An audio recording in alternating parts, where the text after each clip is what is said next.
comme son grand-père maternel. Bonne idée. Ah, ça y est, elle est là.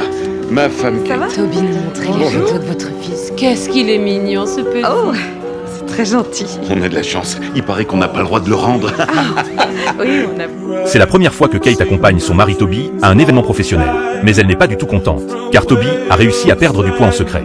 Ce qui plonge Kate dans une immense souffrance, car elle pense que si son mari perd du poids, c'est pour l'abandonner. Pendant le dîner, Toby propose soudainement de changer de place. Il prétexte que la bouche d'aération au-dessus de leur tête va gâcher le goût de la soupe.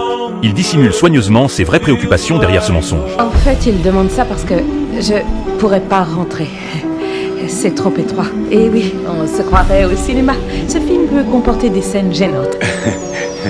Mais ce mensonge bienveillant n'apaise pas du tout Kate.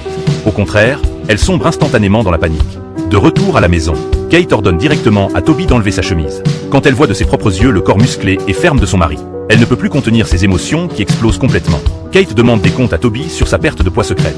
Son mari se transforme peu à peu, alors qu'elle, après l'accouchement, ne cesse de prendre du poids. Cet écart flagrant devient insupportable pour Kate.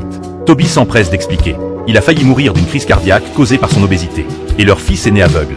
Il craint de mourir prématurément à cause de son poids. Et que son enfant ne puisse pas vivre normalement.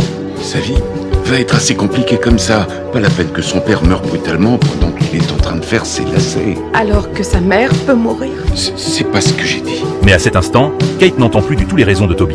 Ils s'étaient rencontrés et étaient tombés amoureux dans un groupe de soutien pour perdre du poids. Deux personnes tourmentées par leur poids, se réconfortant mutuellement, pensant avoir trouvé une âme sœur. Mais aujourd'hui, ils s'opposent totalement à cause de leur physique. Les non-dits accumulés au fil du temps finissent par exploser en rupture définitive lors de leur dîner en tête-à-tête. Parfois, tu leur débouches le nez. Ça suffit! Je suis un bon père, d'accord? J'aime mes enfants et mes enfants m'aiment. Et le fait que tu critiques tout ce que je fais pour eux, c'est... Tu m'enlèves le bonheur que j'ai d'être père. Quel bonheur! T'as l'air malheureux à chaque fois que t'es avec Si eux. j'ai l'air malheureux, c'est parce que tu es dans la pièce avec nous. Eh ben voilà.